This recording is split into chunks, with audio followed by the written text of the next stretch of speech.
Brought to you by 1AAuto.com, your source for quality replacement parts and the best service on the internet.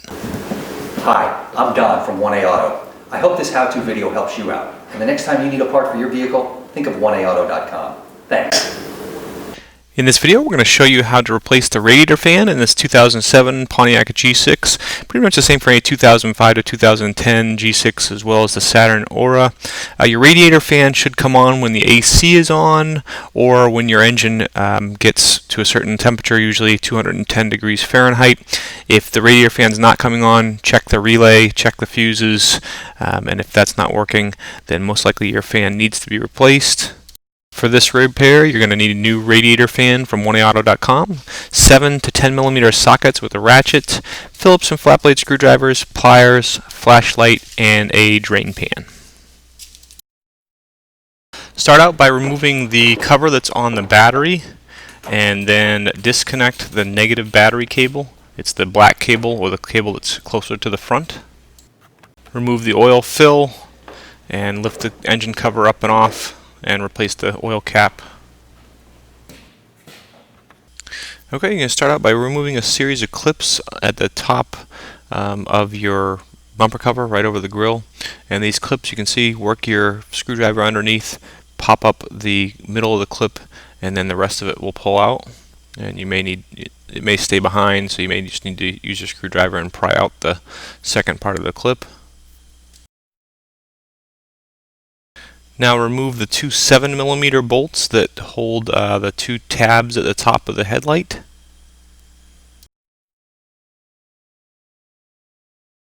Pull on the outside of your headlight. There's a ball and socket on the outer corner that will stick in there, and then kind of force your headlight into the inside of your bumper cover. Pull it up and out, and then disconnect it.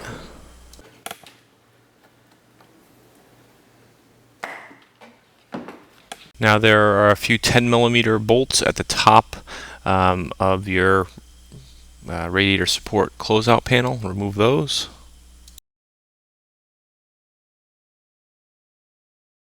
And then you can pull out slightly on that panel, and there are three 10 millimeter bolts that hold your hood latch assembly in place.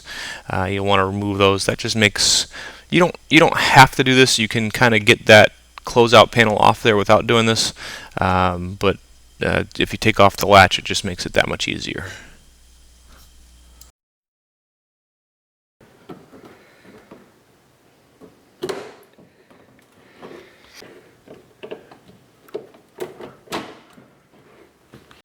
Okay, and then just move that latch and pull that closeout panel right out.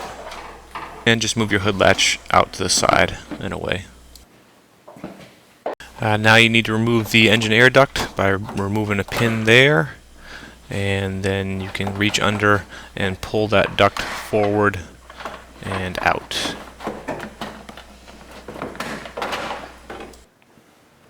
And two bolts hold the upper radiator mounts in. Those are 10 millimeters, and I'll fast forward here as we just remove those and take the mounts out and put them aside as well.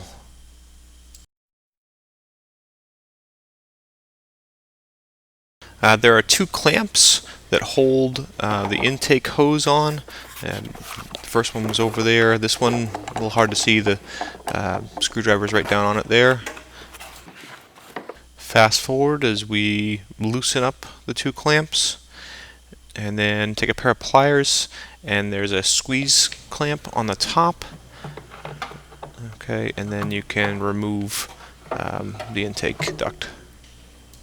Position a drain pan underneath, and then with a pair of pliers, you can have easy access to this radiator hose clamp. Squeeze the clamp, and then move it back off of the radiator inlet and onto the hose. Okay, now reach in, and what you want to do is kind of try and twist the hose some to break it free from the plastic radiator inlet, and then as you start pulling it out, some of the fluid will come out, and you can allow some of it to drain and then pull the hose up and out, and if you just kind of lock it up there, it won't leak anymore. Now there's a series of electrical connections to undo. Safety clip there, unplug that, then the harness that's in the alternator, unclip that, and the further out of the way you move all these harnesses, the better off you'll be. A lot of times they just get caught up on the radiator fan as you're trying to lift it up and out. Then up top there are the ABS, or I'm sorry, the airbag sensors. They have little safety clips that pull out and then disconnect them.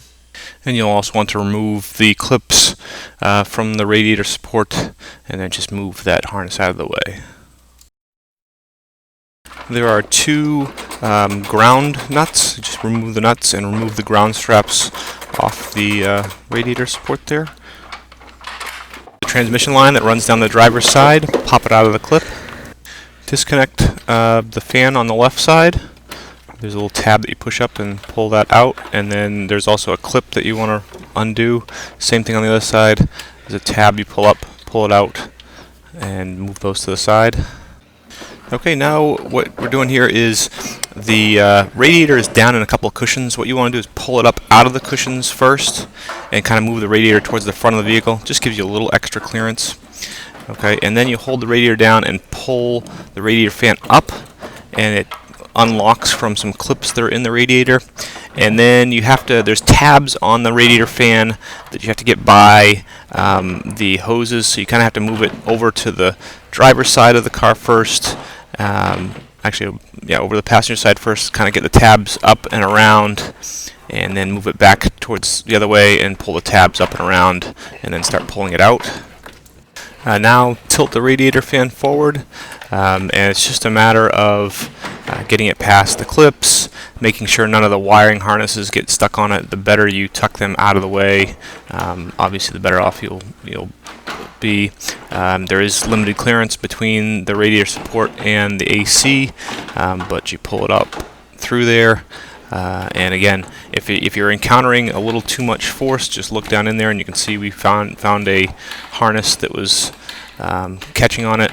Pull that harness out of the way, and it'll come up and out.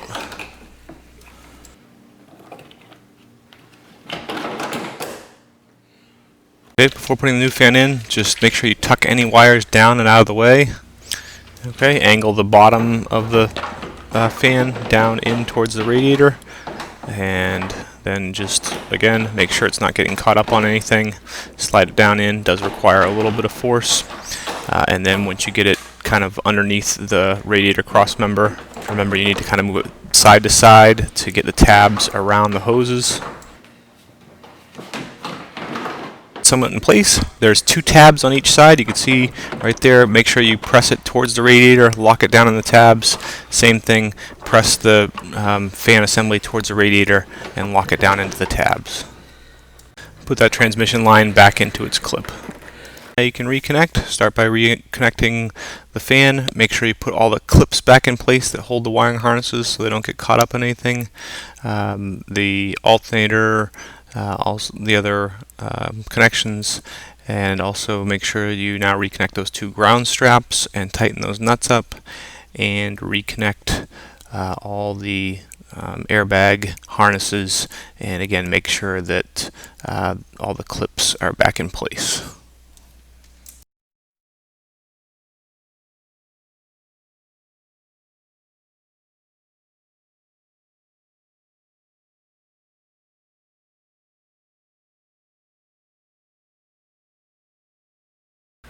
Make sure that you get the radiator back into its lower support grommets.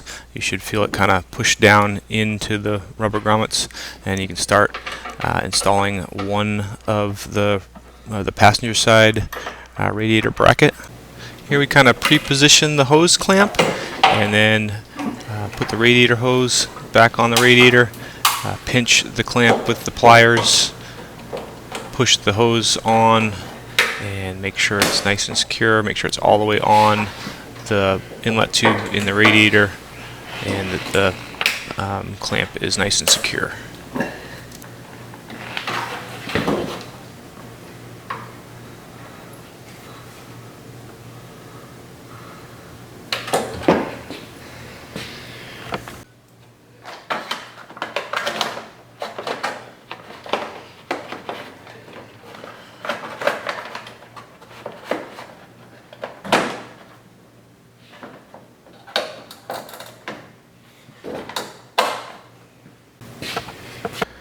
Okay, make sure you take your cable and latch mechanism, put it in, or just get it routed correctly, then put the driver's side radiator support bracket on, and then tighten them both up. Okay, make sure the hood latch cable is properly routed. It should go underneath the air inlet duct, and reinstall that air inlet duct. Put it into place, and there's a pin that holds it to the radiator support bracket.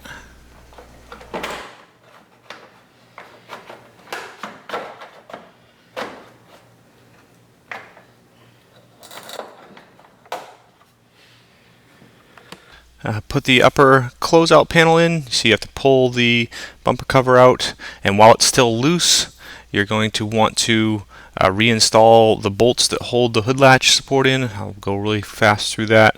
Having it loose just allows you more clearance to get those bolts for the hood latch support back in.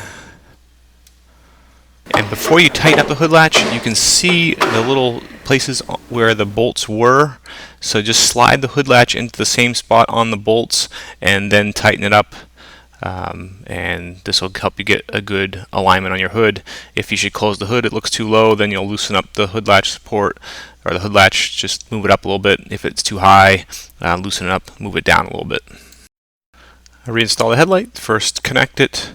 And then you're going to slide the inside in place, kind of behind the bumper cover a little bit first, and then push the outside, make sure that that tab lines up, push the outside in, and then secure it with the bolts.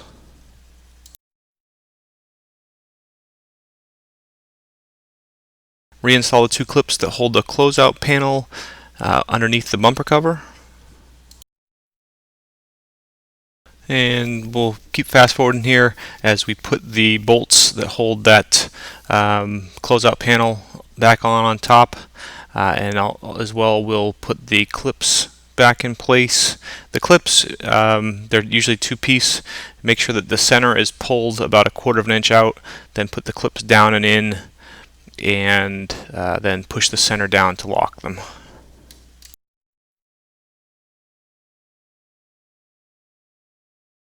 Put the intake hose or duct back in. Make sure you connect it to the air filter box correctly. Connect it to the throttle body correctly.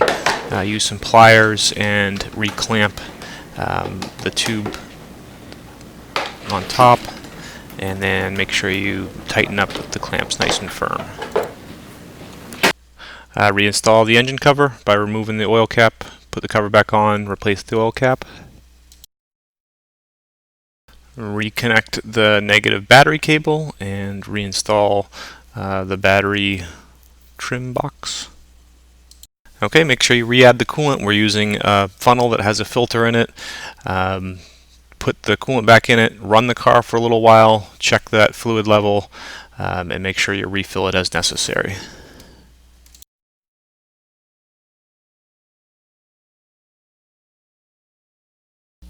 We hope this helps you out. Brought to you by www.oneaauto.com, your source for quality replacement parts and the best service on the internet. Please feel free to call us toll-free 888-844-3393. We're the company that's here for you on the internet and in person.